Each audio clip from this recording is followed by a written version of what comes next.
It's winner take all in Seattle on Friday night. Let's talk about it. Colby, hit it.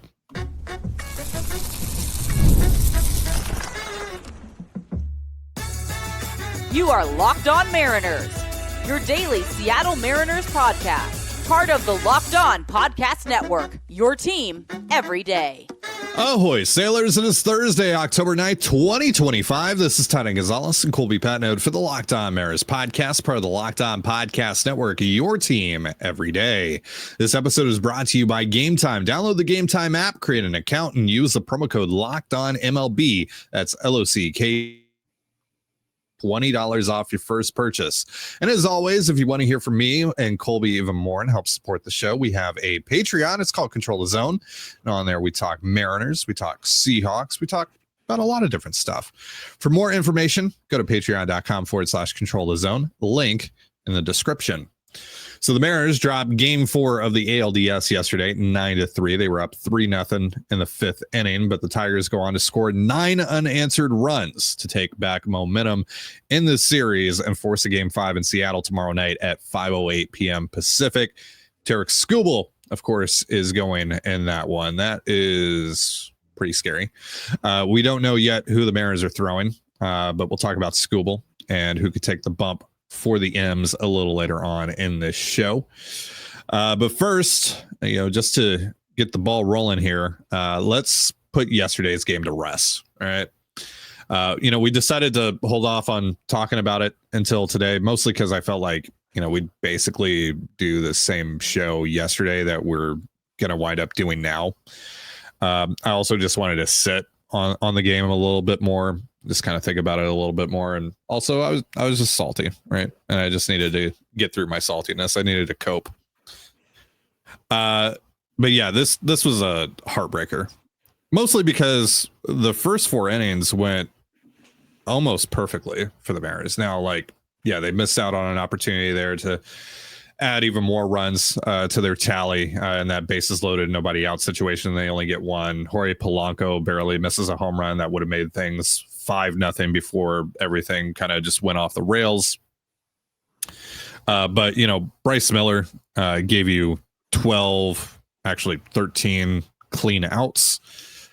You're up 3-0 against a Tigers offense that has been just toothless all series long, except for when they've faced Caleb Ferguson.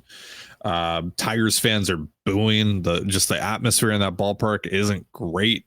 Just kind of seems like they're done. And then all of a sudden that game flips on its head. And, look, we can talk all we want about Randy's bad route on that double that drove in the Tigers' first run. We can talk about Dan taking Dom Canzone out of the game super early. But in the end, the reason that you lost is very simply because 2 of your most sturdy guys in your bullpen, Gabe Spire and Edward Bizzardo, just didn't have it. They just got beat. It's as simple as that. It can absolutely be just as simple as that in the playoffs. It sucks. The timing of it, just absolutely, absolutely awful. Yeah, and there's really not anything you can do about it. Is also again, there's some things you can nitpick about the management of the game, but nothing really that is egregious or anything like that. I don't like taking Canzone out, but that wouldn't have made Gabe Spire or Bizzardo pitch better. Yeah. So there's really just not much you can do about it, because in that same situation, you're going to those same guys. Again, if it happens in game 5, you're going to the same guys. Why wouldn't you? Yeah. They've been nails for 95% of the season. For Spire, it's been 98% of the season. Yeah. And even if you went out at the deadline and you got Yon Duran or another reliever or whatever, you still would have to trust Edward Bizzardo and Gabe Spire in these situations. Right. At the end of the day, it's very simply, those guys weren't good enough yesterday, and it stinks because it kind of, puts a mark on what has been 2 incredible seasons from both of those guys. And they went from, Spire, we don't really know who he is. And Bizzardo, people were saying he shouldn't have even made the team. He should have been DFA'd last year and all of that, to no, those are 2 guys we're going to build out the rest of our bullpen behind for 2026 and probably beyond. They're both club controlled. They're both really good. They both took steps this year.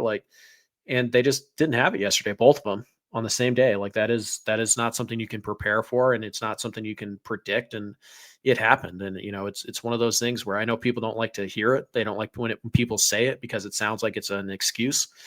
But so much of what happens in the playoffs is about luck. Like you have to have luck on your side. And because, there's no reason to think that Gabe Spire would struggle like he did yesterday. There's no reason to think that Bizzardo would struggle like he did yesterday. And they did. And the only explanation for it is that's baseball. Sometimes guys don't have it and they struggle, and it just happens at this time. So like the winning the division and making the playoffs and all, like that's skill, because it's over 162 games and talent rises to the top and all that. In a playoff series, the shorter the series, the luckier you have to get. And the Mariners got unlucky yesterday. I mean, like, forget the bullpen decisions for a second. If Jorge Polanco like holds his swing like 1/100th of a second longer, that ball stays fair, and the Mariners are up 5-0, and they win that game. Like it's over at that point. It is absolutely over. There's no chance Detroit can muster much of a comeback.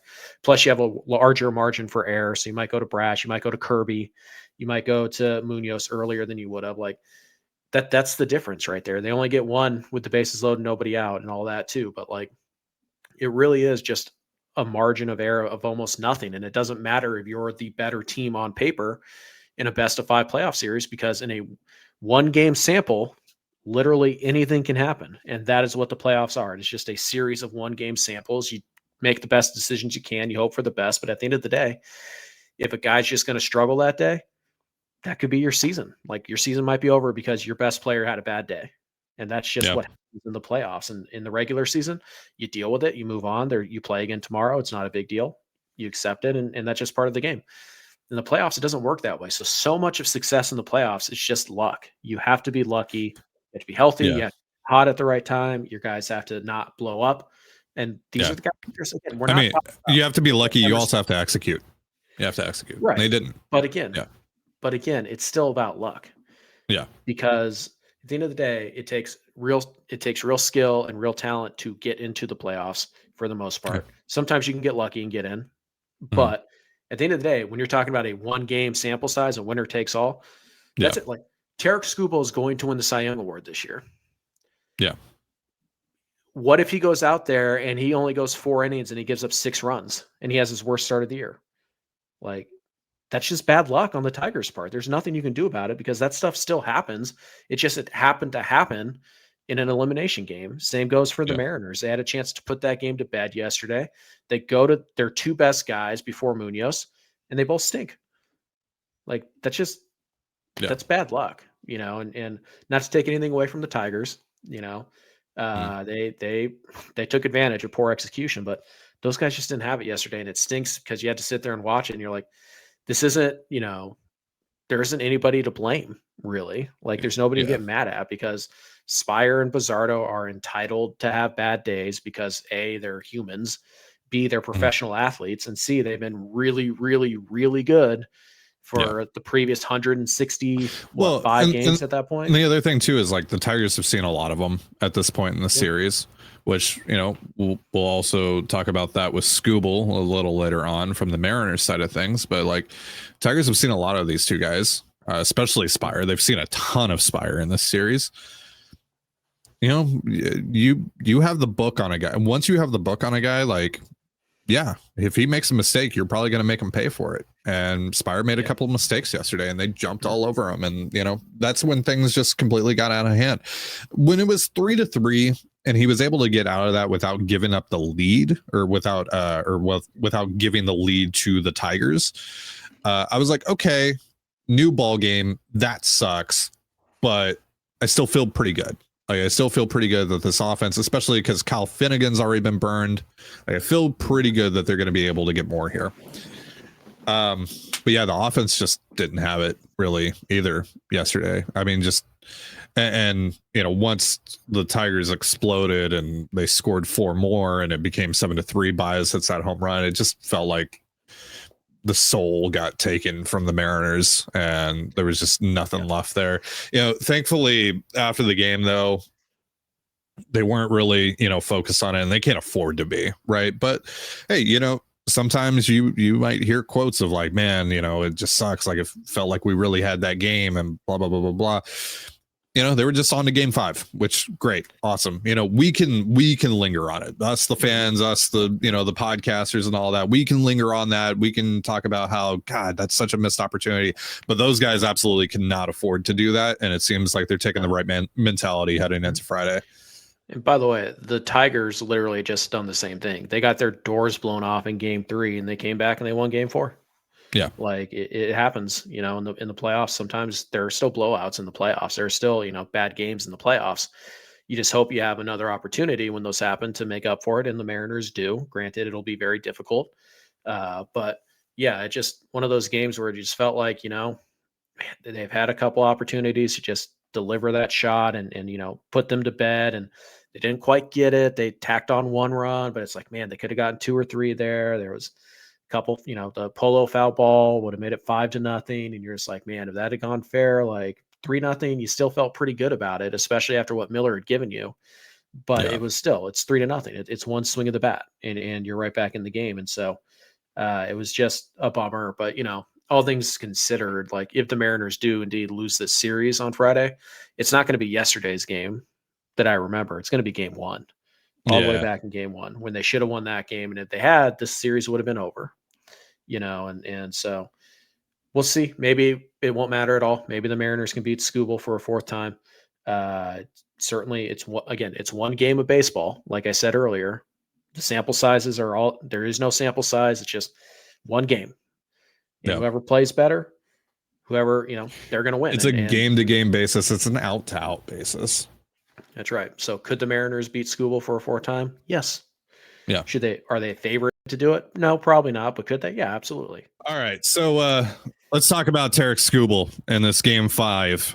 The Mariners have to overcome him once more in order to advance to the ALCS for the first time since 2001. We'll talk about that in just a moment. But first, a reminder, this episode of the Locked On Mariners podcast is brought to you by Rougiette. Fellas, you've probably heard of Viagra or Cialis. Maybe you've even tried them. But if you're looking for something beyond the usual pill, it's time to meet Rougiette Go Long. This isn't just another ED pill. It's a total game changer for confidence. Go Long combines 2 doctor-trusted medications and 1 dual-action formula, so you can get hard and go the distance. The effects can last up to 36 hours. That's confidence all day, all night, and even into the next day. Ready to level up your confidence in the bedroom? Head to RUGIET.com and use the promo code LOCKEDONMLB for 15% off your first order. That's RUGIET.com, promo code LOCKEDONMLB. Make sure to use our code so they know we sent you. And you're listening to the Locked On Mariners podcast. For instant reactions following every Mariners playoff game, be sure to tune in to the Mariners postcast with Anderson Hurst and Christopher Crawford, available on both the Locked On Mariners YouTube and podcast feeds. So winner take all game tomorrow night at T-Mobile Park. Winner of that one will play the Toronto Blue Jays in the ALCS, which kicks off Sunday at the Rogers Center. M's Tigers, they've gone back and forth. Tigers won game 1. Mariners won back-to-back games. Tigers punched back yesterday.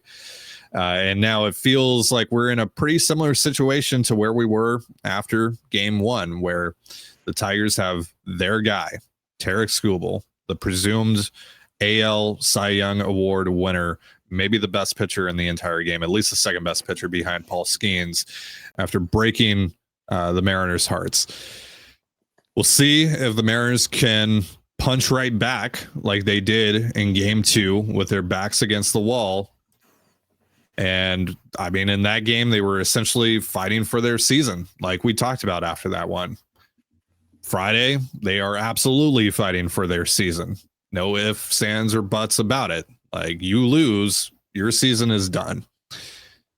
And, we haven't come this whole way and done all these podcasts over the course of the season and watched these first 4 playoff games and all that, gone along on this ride just for me to get on here and tell you it's over, it's done, they're cooked. I'm not going to do that because, like you said, Colby, in the first segment, it's baseball. and they have handled Tarik Skubal pretty well this year. Now, I think a little too much is being made of that. I do think there's a little too much being put into the narrative of beating him 3 times already, just because, look, this guy is so good. Eventually, I just feel like eventually he's going to get you, right? Like eventually that just can't go on forever and ever and ever and ever and ever. However, yeah, could it go on for at least one more game? Sure. Yeah, absolutely. But also, I mean, any other pitcher, if he goes 7 innings and gives up 2 runs and strikes out 10 guys, we would say he got you. Yeah. Like on that day. So like you could argue that he has gotten them a couple times and the Mariners have still found a way to beat him, or at least beat the Tigers with him on the mound, however you want to phrase it. Right. But, yeah, man, it's tough. Yeah, there's no way around it. It's a difficult situation to be up against. And, the odds aren't really in your favor, but it's baseball. That's just the way it goes. And it's not like you're going to be throwing a bum up there against them. I mean, I don't know. The Blue Jays beat Cam Schlittler yesterday with a bullpen day. Like it's just one of those things where you can keep the game close. You can, maybe even find a way to have a lead after you get him out of the game. You can attack this bullpen. We know this bullpen can be vulnerable. And you've seen their high leverage guys basically in every single game. So you have plenty of data on them and you can attack and you can add on or you can come back. So it really is about keeping the game as close as you possibly can with Skubal out there, finding a way to scrape a run or 2 off of him and then attacking the bullpen. And hopefully you get Skubal out of the game, it's 6, maybe 7 innings. I mean, if he goes 8 or 9, it's going to be really tough to beat him, but he might though, even if he gives up 2 or 3, they might just be like, we don't trust anyone else to throw here. We're just going with Tarik. Like that's elimination game type stuff. So we'll see. But I mean, like at the end of the day, you'd probably like Skubal throwing pitches 100 to 125 is probably not as good as Skubal throwing pitch 1 through 99. Sure. So yeah, we'll see how it goes. Again, it's a very tough matchup. We know this. We know the Mariners have beaten him 3 times. We know that he's still thrown well against him in all but one of those 3 starts. And we know the Mariners have a pretty good game plan. They've been able to at least get him out of games at a reasonable time, and they've been able to string some long innings and long at bats against him. And that's just kind of how it has to go. And then when he does make the mistake, you have to take advantage of it. And hopefully more than just Polo can do that on Friday. It'd be nice if you could get a couple guys on before Polo hits a big home run, if he does, but like, yeah, we'll have to see. It's a tough draw. There's no question about it. Again, this is back in game after game 1. I posted on social media. I don't really see a path forward for them to win this series because they have to beat Skubal at least once. And probably twice. And here we are. And I still feel the same way. I don't feel great about their odds of winning this game, but they're not 0. Like it's not over. Yeah. They're not, it's not low even. Like it's not above 50% in my mind, but it's 40%, 45% chance to win this game. And that's a lot. That's a pretty good chance to win a game when the other team has a pitching advantage over you in a 1-game playoff. Like it just, It really is. Again, it's going to be difficult. It's going to be nauseating.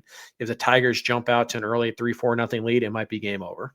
So it really is important that you find a way. You have to be within 1 or 2 in this entire game. You can't be down by 3 or 4 runs with Skubal on the mound. If you're down 1-0, that's fine. I mean, it's not great, but it's fine. 2-0, still doable.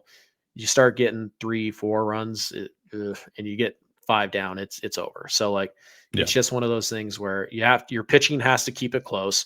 Dan has to be willing to use everybody in any spot. And if that means using Munoz in the 3rd or whatever, he has to be willing to do stuff like that, because giving up a 3rd run in this game more than likely means you've lost.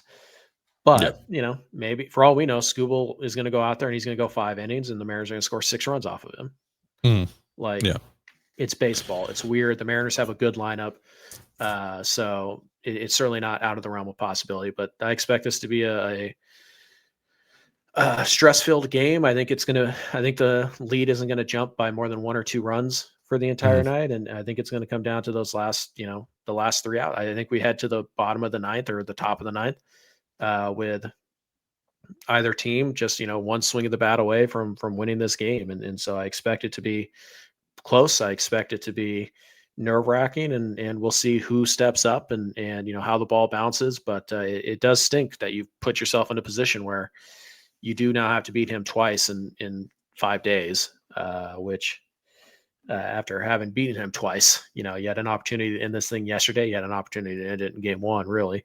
And you didn't take advantage. And now it all hinges on this. And, hopefully we'll see. I mean, who knows? We have no idea how this is going to end. Again, I don't love their odds of winning, but I'm not going to sit here and tell you that they absolutely can't win or that it's over, because it's not. That we have seen much stranger things than Mariners beating Tarik Skubal this year. Yeah. Look, he's so good, but you just saw him in his last start. You're going to see him, it's going to be on normal rest, but you're going to see him again. I don't imagine that he's going to make too many adjustments. You have the book on him. You were able to put together some really nice at-bats against him in game 2. Even when you didn't come away with runs, you were able to take a piece of him with you from several innings. And when he did make a couple of mistakes and when his command did start to fade, you took advantage of it. Well, Jorge Polanco specifically took advantage of it. I don't think Jorge Polanco is going to hit 2 home runs in this game. I dare him to. That would be great. Build a statue. Yeah. But you're going to, so in all likelihood, you're going to need someone else. You might need a couple of somebody else's to do this. Yeah. But they had a pretty good game plan against them last time. I assume it's going to be mostly the same game plan again this time around. Yep. And it's just best on best. And it wouldn't hurt if you had a weird little thing go your way, like a ball that just barely nicks the chalk line down the right field line for a double instead of being a foul ball. Maybe a ball that kicks off a rock and flies over by his head, like those little lucky bounces that we talk about all the time, those game of inches. It wouldn't hurt if a couple of those went your way either, but those are things you cannot control. So you're just kind of you're at the whim of baseball. And she is, I'm not sure what words I'm allowed to use here, but she is fickle, and she is unforgiving and unpredictable, and you just kind of have to roll with it. And it is what it is. It sucks that you put yourself in this position. Absolutely. It sucks. And if they lose this game, it's going to be a disappointing end to a season. I'm sure we'll talk about this a lot. If they lose this series, is it a disappointing year? Is it still a good year? Blah, blah, blah. That's for Monday's show. Well, if they lose, hopefully not. Yeah, hopefully not. Hopefully not. Yeah. Hopefully we don't have to answer that question. But if we do, we'll talk about it, I'm sure, on Monday. But it's going to be tough. It's going to be nerve-wracking. It's going to be painful, or it's going to be one of the best moments in franchise history. And that's sports, baby, and that's why we watch, and that's why we often wonder, why do we watch this? Because there's like a good probability this just ends in pain. And I think Locked On Twins host Brandon Warren said it the best. You have to enjoy the ride. You just have to enjoy the ride, because the destination is going to suck for 29 teams every year. Yeah. Yeah. And but it doesn't make it. But there's also levels of suck. Sure. I just, again, I don't want to get into this unless we have to. Which really only happens if they lose on Friday. If they go to the ALCS, I don't care if they get swept. We're not going to sit here and tell you that's a disappointing season. But it is, we'll have to see. We'll have to see how it goes. Again, I don't love the odds, but it's one game of baseball. Odds mean nothing in one single game of baseball. Yeah. I feel like if the Tigers win this game, it's going to be like 4-0. Yeah. I feel like if the Mariners win, it's going to be 2-1.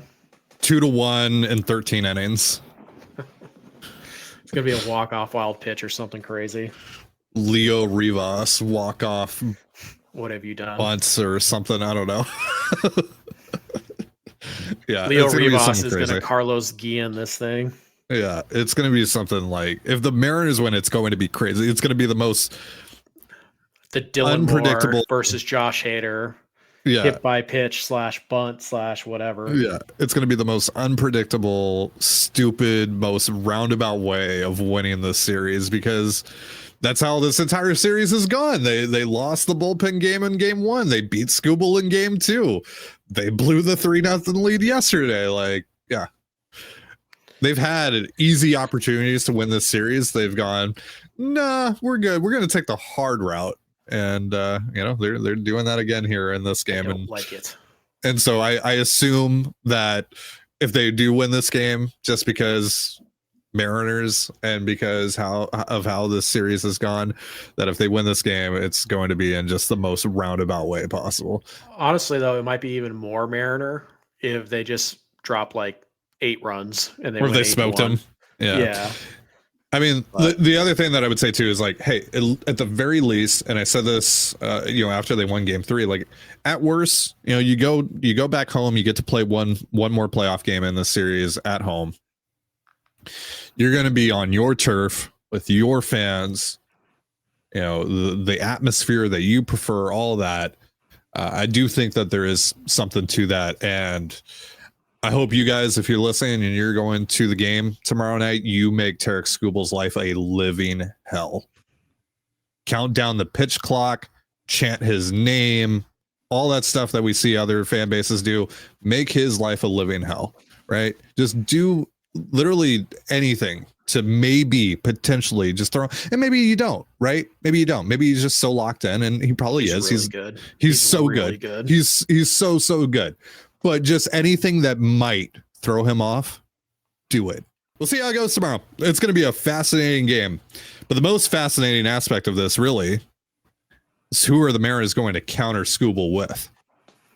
Talk about that in just a moment. But first, a reminder, this episode of the Locked On Mariners podcast is brought to you once again by Gametime. There's nothing like catching a baseball game live. The energy, the crowd, the chance to see your team in person. But actually getting tickets, that's the tough part. Queues, login screens, surprise fees. Ugh. It takes all the fun out of it. That's why I use Gametime, the app that gives the advantage back to the fans. Gametime is fast, easy, and backed by the Gametime guarantee. You'll always get 100% authentic tickets delivered on time and at the best price. Plus, all fees are included, so the price you see is the price you get. Download the Gametime app, create an account, and use the promo code LOCKEDONMLB for $20 off your first purchase. Terms apply. Again, that's promo code LOCKEDONMLB for $20 off. Swipe, tap, ticket, go. Download Gametime today. And you're listening to the Locked On Mariners podcast, so we know who's starting for the Tigers. Colby, who's starting for the Mariners? You going with George Kirby on 5 days rest, or are you going with Luis Castillo on normal rest? Yeah, it's an interesting question because obviously George on the extra day rest is nice, but George's stuff probably plays up in the bullpen better than Luis. So yeah, it's kind of one of those things like, how do you want to start the game? It is, the first inning is very important. You really want to throw up a 0. And that, Kerry Carpenter is going to be one of the first 3 hitters, and he kind of owns George Kirby. But in general, like, you probably prefer the stuff of Kirby to the stuff of Luis. And it feels like you're going to need, big time stuff to match Skubal. However, Luis has beaten Skubal twice this year, both times at T-Mobile. So it's kind of one of those things where it's like there are pros and cons for each one. I think we're going to see both of them anyway, so it doesn't really matter all that much who you start. My hunch is that Luis gets the start and he goes through the lineup once, maybe 1.5 times, and then Kirby comes in and pitches, for one time through the one time through the lineup. And then they kind of go to their Spire, Bizzardo, Brash, Munoz mix. So my hunch is that Luis gets the ball. I think both options are viable. I think if I were making the call, I'd probably give it to George just because he has the extra day. but that Kerry Carpenter matchup is scary, and you're going to get it at least once if you start Kirby. So now is Carpenter leading off? Because I actually like the idea of Kirby facing Carpenter with nobody on. Worst happens, it's 1-0. But I think I would probably pick Kirby. I think it'll ultimately be Castillo with Kirby coming in relief, and I think that's fine. I don't have a problem with that. But I think I would probably pick Kirby. It's all hands on deck here. I mean, Logan Gilbert only threw 85 pitches. Not that he's going to start, but could he give you an inning? Yeah, he probably could if you really needed it. And so really is all hands on deck. There's nobody who should be, off limits. Everybody, they had the day off today, obviously. And, Brash and Munoz didn't even pitch yesterday. So they're obviously going to be very fresh and ready to go. So I think you'll see both of those guys in this game. My hunch is they give it to the veteran. They let Luis start. And Kirby's on standby. He probably starts the game out in the bullpen, and he's probably the first guy they go to out of the pen because you got to do what you got to do, and would it stink to burn both of these guys in game 5? And yeah, it probably would, but like Logan was probably starting game 1 either way. And one of these guys, assuming both of them don't throw 100 pitches, one of them is going to be able to start game 2. Probably would be Kirby because you'd be on the road, but I think it's Luis for at least one time through, or until he runs into trouble, and then you have to have a quick hook. But I think Luis gets the ball, and then I think Kirby comes in. He's the first guy out of the bullpen, and it's not a lot of experience or anything, but Kirby does have, has come out of the bullpen in the playoffs before. Yeah, yes, for 1 inning. So again, a very big inning though. Yeah, I get it. Either side, like whatever Dan decides, I think it's justifiable. I think you can totally make it work, and I understand it. It's just, if I would probably start with George, just a higher upside. But I think Luis is the veteran, and that's this game. He's the rock, and he's beaten Skubal twice already, and he pitches very well at T-Mobile Park. So I think both are viable. I would probably pick Kirby. I think ultimately they'll pick Castillo, and I'm fine with that. I think I go Castillo and then hand it off to Kirby. Now, I would be willing to go with Castillo as long as he can keep things clean. Yeah. And then just reassess. Again, we're on an out-to-out basis in the playoffs, especially in an elimination game. So just see how much you can get out of Luis. See what he looks like the first time through the order against, the Kerry Carpenters and the Riley Greens of the world. And then and just reassess. Once Carpenter comes back up, I assume he is going to hit leadoff again. Once he comes back up, then just how do you feel about letting Luis face him a second time? Right. Again, like you are facing maybe the best pitcher in the game. 2-0, even a 3-0, even a 2-0 lead might be the end of your season. With how well that guy can throw the ball. So every run is so precious. So, I mean, like I would even, if it really comes down to it, like say like they get a couple of guys on and Carpenter's up there in the 3rd inning, you might have to go to Spire. Yep. So it's you are reevaluating your plan essentially every pitch. Not even every batter, every pitch. And you have to be sitting, Dan has to be sitting next to, Pete and his guys the entire game and just talking through like, okay, is now the time to get somebody up? Is now the time to get somebody hot? Is now the time to, you have to be very careful because your margin of error against Skubal is basically 0. So it really is a difficult thing. It'll be the toughest thing that Dan's had to do. Yep. And it's something I wish that he, had been doing for a decade, like AJ Hinch, because those are the things that can make the big difference in one baseball game where one baseball game matters.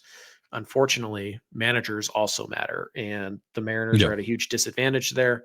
Again, not that Dan did anything wrong yesterday. I'm not making this the Dan problem from yesterday, but we know that it's more about Hinch. What you're saying is more about Hinch than Dan. I mean, Hinch won his 1,000th game yesterday.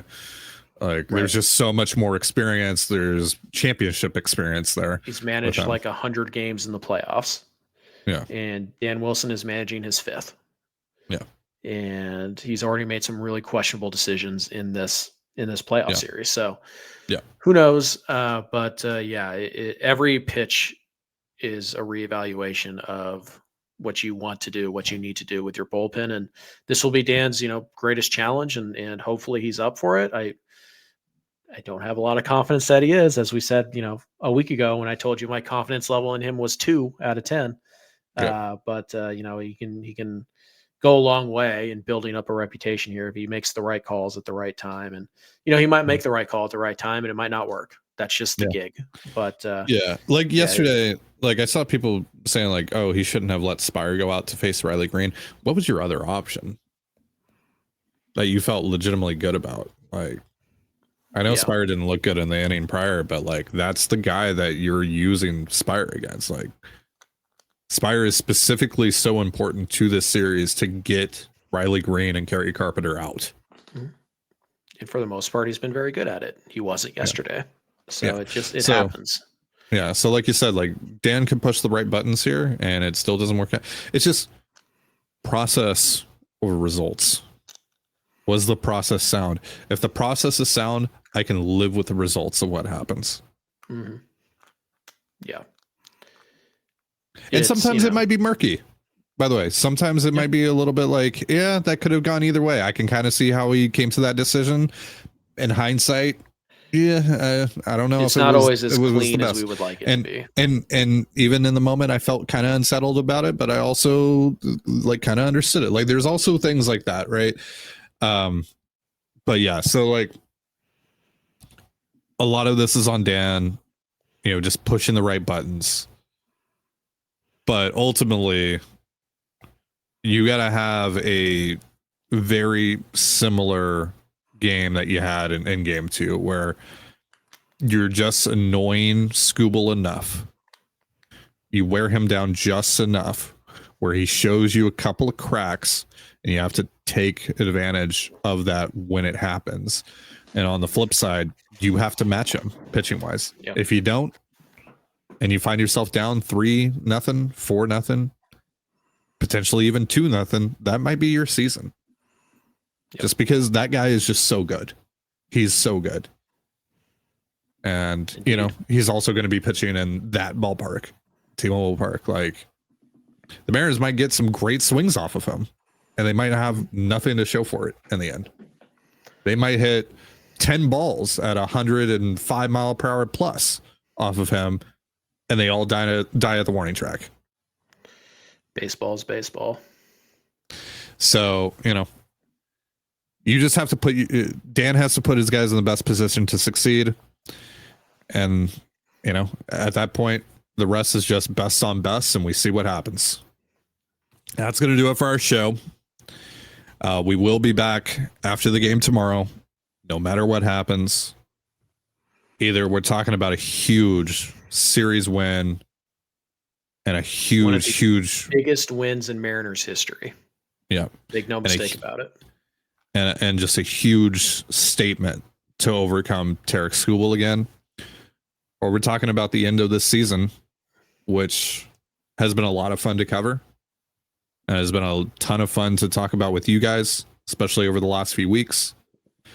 And, we'll sit on it for the weekend and we'll get back after it on Monday, Mailbag Monday, and start getting into our off-season stuff. But I'm hoping we can push that off a little bit longer. Mm-hmm. And I think we can. And, another 4 games sounds nice. And I really think that so much more is possible for this team and for us. And yeah, I don't think that this has to be the end of the road. I really don't. So see how it goes. And then we'll talk to you on the show tomorrow. Thank you so much for joining us here on the Locked On Mariners podcast. For Colby, Patnode, I'm Titan Gonzalez. Be sure to give us a follow on Twitter at LO_Mariners. You can follow me at Titan Gonzalez and Colby at CPAT11. That's CPAT11. We're also on Blue Sky. You can follow me at TDG, Colby at MLB Colby, and the show at Locked On Mariners. You can also find us on Instagram at Locked On Mariners. Have yourself a beautiful baseball day, and we'll see you next time. Peace.